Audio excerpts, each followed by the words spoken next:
I enlisted in the United States Army in September of 1999. I deployed in support of Operation Enduring Freedom about a month after the Twin Towers fell. I came back with a pretty nasty case of PTSD. It went undiagnosed for about 12 years, and when I finally was able to get help for it, I had been self-medicating that whole time. And it all culminated on September 28th of 2013. That day, honestly, was like so many days before it. You know, I was just trying to hold on by my fingernails, really.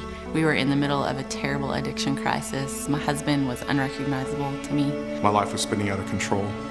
The guilt and the shame of the wreckage that I had been causing just became too much for me.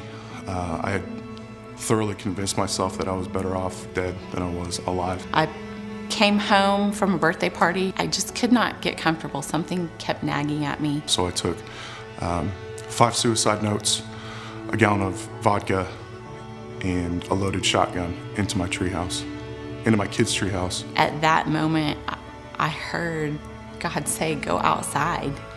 And when you hear a voice to say, "Go outside," you go outside. And about the time that I had put the gun up to my chin, I heard my wife calling my name. At 7 months pregnant, she crawled up into that treehouse with me. The thing that I remember from those initial first moments was just the feel of despair. It just washed over me. I could almost taste it. It was so heavy in the air. There was so much sadness and hopelessness. It's like the air had just been sucked out of that place. He had had a large amount of vodka to drink. He was writing something in a notebook.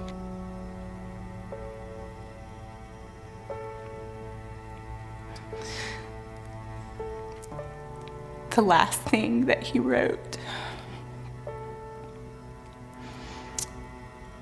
was that he was scared.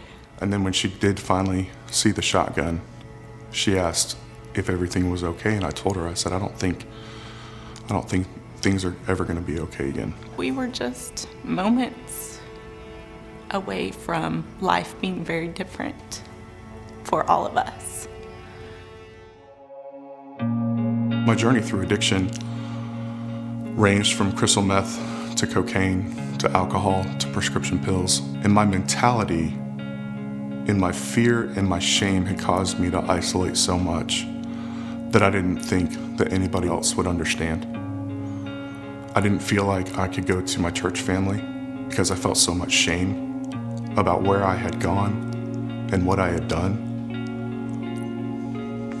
The treehouse wasn't my lowest moment. Throughout the recovery process, I went through a period of over a year that I couldn't leave my own house. He was safe here in our house, but he could not actually leave. You know, I wanted to be as far away from that treehouse as possible, but God does not take things just halfway. Meredith at the time, she was the executive director of a multi-million-dollar nonprofit and had been for 15 years. When we got this calling, it was the end of last year, beginning of this year. And my wife, Meredith, said, I feel like I'm supposed to quit my job. Will you pray about this for me and with me? And so he prayed about it, and he said, I really feel like God said, you're supposed to be finished with your job at the end of summer. And I was like, yes, okay, we're on the same page.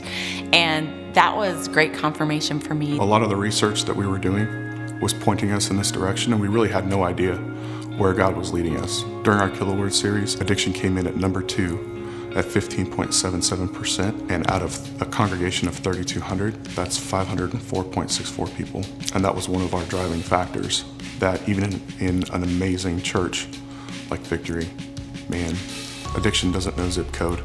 It doesn't know demographic. It creeps into every aspect of our lives. And we love our church so much, we couldn't just sit around and not do anything about it.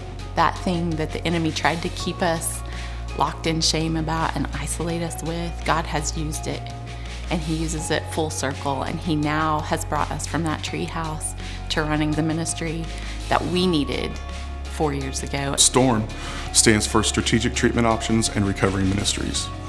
Our goal is to advocate on behalf of the person struggling in addiction and their families as well, with an ultimate goal of always bringing people back into restoration. We want to make sure when people come into our office that we make sure they are provided with hope and a next step based on their individual situation. Addiction is the modern day leprosy. Plenty of people are willing to put change in the jar on the way into the city, but nobody's bringing them inside the gates. And that's our goal.